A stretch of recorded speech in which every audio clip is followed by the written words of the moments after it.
హే ప్రియా ప్రియానా అదేమతి మీరు ఇందాక ప్రియా అన్నా చెప్తావు నీ సంగతి.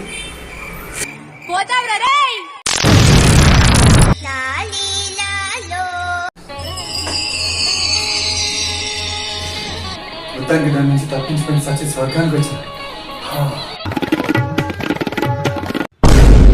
అయ్యయ్యో వద్దమ్మా.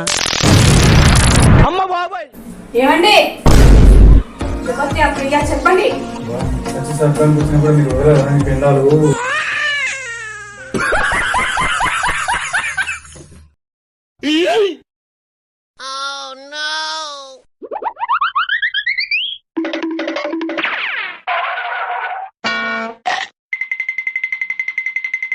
ఏమండి ఇదిగో. అరే ఏంట్రా ఇది? ఏందే ఇది? మీరేం అడిగిరు నన్ను? ఏం అడిగినా? ఎగ్ రైస్ అడిగినా. మరి అదే చేసినా కదా. అంటే ఎగ్ రైస్ అడిగితే ఎగ్లో రైస్ వేసి వండుతావు. ఇంకా నయం పులిహోర అడగలే నేను. పులిహోర అడిగినుంటే పులి నోట్లో బియ్యం వేసి ఉండేదానివే. వెనకటికి అవుతుంది ఇలాంటిదే. గాడిది గుడ్డ అంటే ఊరు మొత్తం ఎత్తుకొచ్చిందంట గాడిది గుడ్డ ఏడ పెడతా అని. అట్లుంది నీ వ్యవహారం. పడా మీరు ఎప్పుడు ఇంతే ఏది చేసినా ఏదో ఒకటి అంటనే ఉంటారు. అలవాటైపోయింది.